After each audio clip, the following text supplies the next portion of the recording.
Shalom Alaikum, selamat datang kembali di channel ini. Balik lagi dengan saya Luis Budi Prastio. Kali ini saya akan menjawab satu pertanyaan. Pertanyaan ini mungkin penasaran ya dari teman kita yang muslim begitu. Jadi saya angkat statementnya untuk saya akan bahas hari ini. Apa sebenarnya menjadi pertanyaan dari dia? Apakah hal ini penting untuk kita bahas ya? Kurang lebih seperti ini pertanyaannya ya. Saya akan tampilkan. Nah, inilah pertanyaannya. Selamat pagi.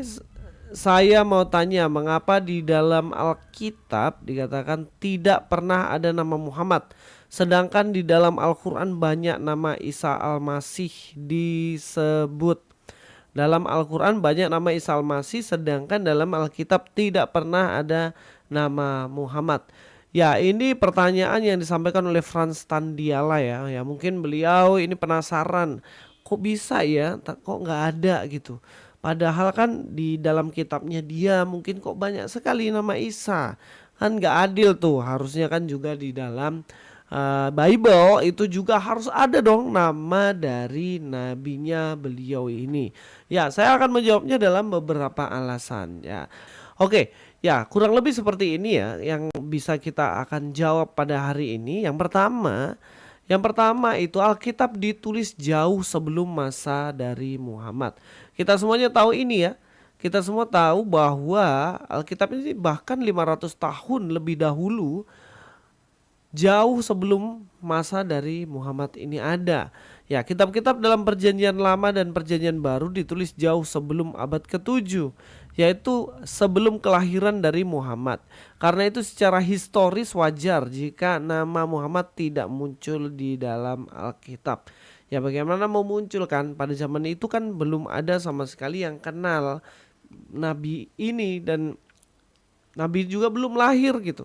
Jadi tidak ada notis satupun yang ada di situ ya, karena memang tidak ada yang namanya zamannya itu dekat, zamannya itu jelas jauh. Dan kalaupun mau berkata tentang oh kayaknya itu ada dan lain-lain, bisa ditambahkan ataupun bagaimana, itu tidak mungkin. Sebab dalam Alkitab itu setelah tutup dalam kitab Wahyu itu tidak boleh dan tidak diizinkan adanya namanya penambahan. Tidak boleh adanya yang namanya penambahan. Penambahan apa? Penambahan yang ada di dalam isi-isi Alkitab itu gitu loh. Ya, saya akan kutip satu ayat Alkitab yang mungkin teman-teman juga bisa catat dan baca nantinya di situ ya. Dalam Wahyu 22 ayat yang ke-18 katakan, aku bersaksi kepada setiap orang yang mendengar perkataan-perkataan nubuat dari kitab ini, jika seorang menambahkan sesuatu kepada perkataan-perkataan ini, maka Allah akan menambahkan kepadanya malapetaka-malapetaka yang tertulis di dalam kitab ini. Karena ini sudah final, Alkitab kita ini sudah final. Alkitab ini tidak boleh ada yang namanya penambahan. Nah, jadi tidak mungkin akan ada notis nama dari nabinya bro yang tanya tadi. Karena kalau ditambahin kan berarti itu menjadi penambahan dalam kitab suci. Kita tahu dalam Perjanjian Lama dan Perjanjian Baru, itu Perjanjian Baru kan kita tahu sampai di kitab Wahyu. Jadi dalam kitab Wahyu itu ya sudah fix di situ, nggak boleh ditambah-tambah lagi. Nah, itulah alasan yang pertama kenapa tidak ada namanya nabi di dalam Alkitab atau Bible. Nah, selanjutnya yaitu fokus utama Alkitab itu kan Yesus Kristus gitu. Fokus utamanya kan memang Yesus sejak awal, sejak dalam kitab Kejadian memang fokus awalnya kan memang Tuhan Yesus Kristus, tidak ada yang lain. Fokus utama Alkitab adalah pada Yesus Kristus, itu sejak awalnya. Sejak awalnya memang seperti itu. Ya, dalam iman Kristen Yesus adalah pusat wahyu Allah dan penggenapan janji-janji dalam Perjanjian Lama. Karena itu Alkitab secara konsisten ya, secara konsisten menyoroti kehidupan, karya dan ajaran Yesus, bukan tokoh lain yang datang kemudian. Jadi tidak ada sama sekali ya tujuannya untuk menulis tokoh yang lain. Memang sentral dari ajaran Alkitab, semuanya pewahyuan itu sentralnya memang Tuhan Yesus Kristus, Allah kita yang hidup. Kita tahu dalam kejadian setelah manusia jatuh dalam dosa, di Kejadian pasal yang ketiga, di situ kan ada nubuatan tentang Yesus. Dalam Kejadian pasal 3 ayat 15 dikatakan bahwa keturunan dari perempuan itu akan meremukkan keturunan dari kepala ular. Tapi kepala ular ini yang akan diremukkan, ular ini akan meremukkan tumit dari keturunan perempuan. Itu maknanya adalah tentang Yesus yang mengalahkan maut. Dan itu sudah dinubuatkan jauh sebelum itu. Dan inilah yang sebenarnya digenapi, terus menerus digenapi oleh Yesus Kristus. Dan semuanya itu berbicara mengenai Yesus loh teman-teman. Kalau kita lihat juga dalam kitab Keluaran, ketika dikatakan di situ ada tiang awan dan tiang api, siapa itu? Ya Yesus. Kalau kita bicara soal kurban sembelihan, kurban bakaran, siapa? Itu pun juga Yesus Kristus. Kalau kita bicara lagi tentang mana, siapa lagi itu? Tentang Yesus Kristus. Jadi semua sentral pembahasan dalam Alkitab itu tentang Yesus Kristus, bukan yang lain. Jadi tidak ada sama sekali bahwa namanya ada di dalam Alkitab, yaitu wajar. Kita coba cek ya dalam Yohanes 5 ayat 39 dikatakan, kamu menyelidiki kitab-kitab suci sebab kamu nyangka bahwa olehnya kamu mempunyai hidup yang kekal. Tetapi walaupun kitab-kitab itu suci itu memberi kesaksian tentang aku. Nah, tentang aku di sini siapa? Ini yang mengatakan adalah Yesus. Jadi aku di situ adalah Yesus Kristus. Tidak ada yang lain.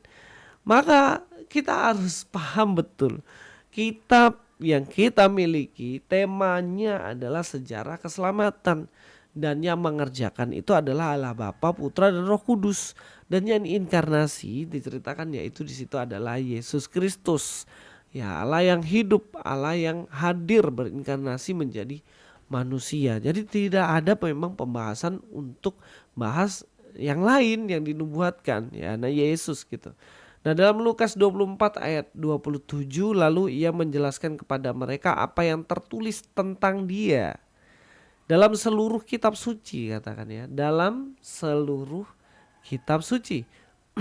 Mulai dari kitab-kitab Musa dan segala kitab-kitab Nabi. Jadi dari semua ini yang tertulis dalam kitab suci menjelaskan tentang dia. Dia di sini siapa? Di situ ya Yesus Kristus, tidak ada yang lain. Makanya wajar aja kalau dalam Alkitab Bible itu nama Yesus paling banyak, dan dalam kitabnya mereka pun ada nama Yesus Kristus. Tapi tidak ada satupun nama tentang nabinya. Karena memang Bible, Alkitab itu temanya bukan tentang nabinya mereka. Bukan, tapi tentang Yesus Kristus. Nah ini kita harus pahami baik. Dalam Yohanes 1 ayat 14 juga nih.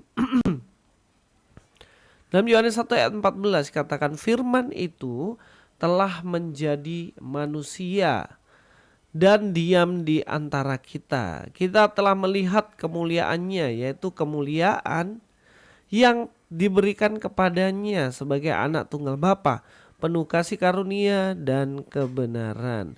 Jadi firman itu telah menjadi manusia, dan itu sekali lagi sentralnya adalah tentang Yesus Kristus. Tidak ada yang lain, tidak ada yang lain yang teman-teman bisa pakai, ambil kemudian mengatakan, oh ini tentang nabi saya, ini tentang nabi yang lain selain Yesus. Oh tidak ada. Seperti itu ya. Ya teman-teman, nanti yang teman-teman mau join silahkan aja ya. Silahkan aja kasih permintaan ke saya, nanti kita akan ngobrol di dalam. Oke teman-teman, kita lanjutkan ya. Maaf tadi ada gangguan sedikit. Nah selain itu kalau kita lihat ya, tidak ada memang nubuatan tentang Nabi Muhammad.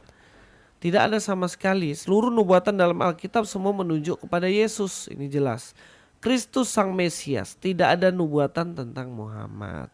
Nah, mengenai Mesias ini kan teman-teman Muslim juga mengakui bahwa Yesus adalah Mesias kan. Makanya dikatakan Isa Al-Masih gitu kan. Makanya itu disebut sebagai Mesias.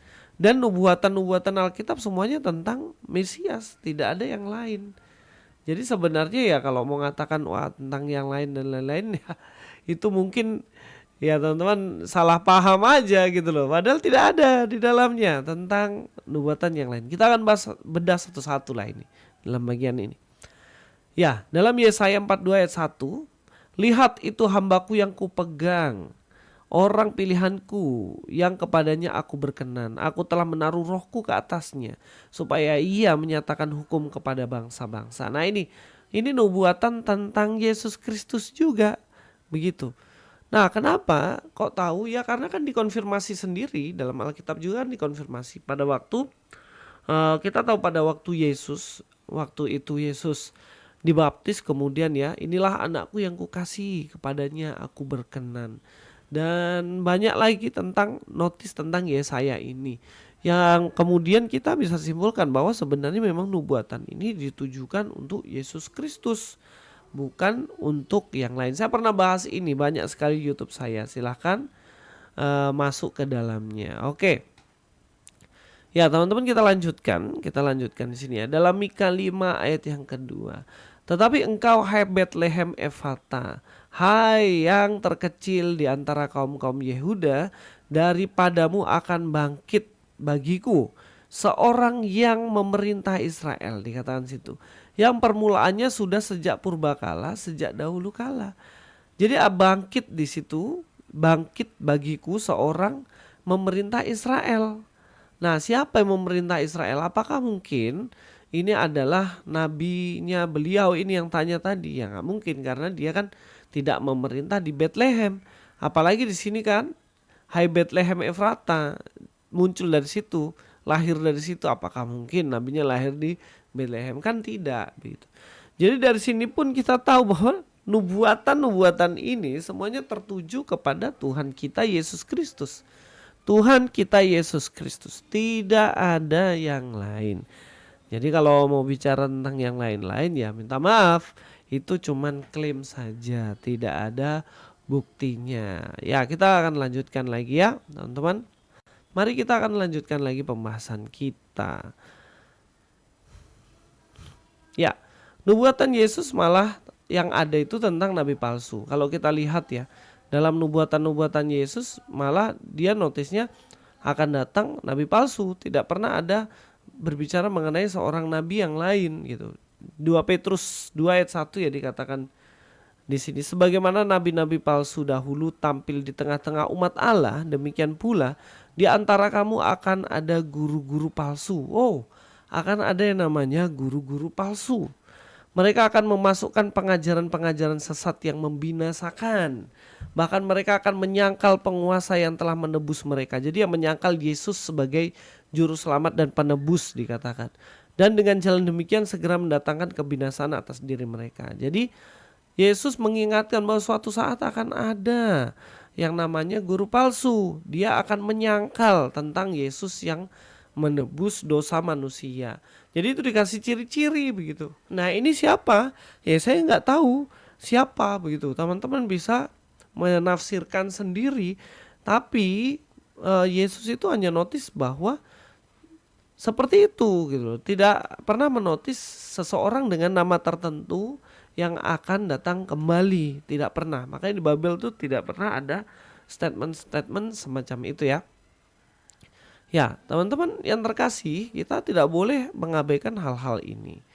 Kita sudah jelaskan ya, dan teman-teman kalau lihat dalam bagian ini ya, klaim ya, kita masuk ke klaim dulu ini. Nah, klaim nubuatan untuk Muhammad dalam Bible itu justru tidak terbukti. Ini banyak saya bahas dan saya juga pernah debat dengan Nandar ya tentang Yohanes 14 ayat 26 ini.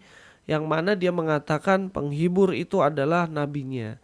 Padahal di sini jelas loh dikatakan yaitu Roh Kudus yang akan diutus oleh Bapa dalam namaku. Nah dia itu adalah Roh Kudus, itu sudah jelas bahwa dia Roh Kudus, tidak ada yang lain.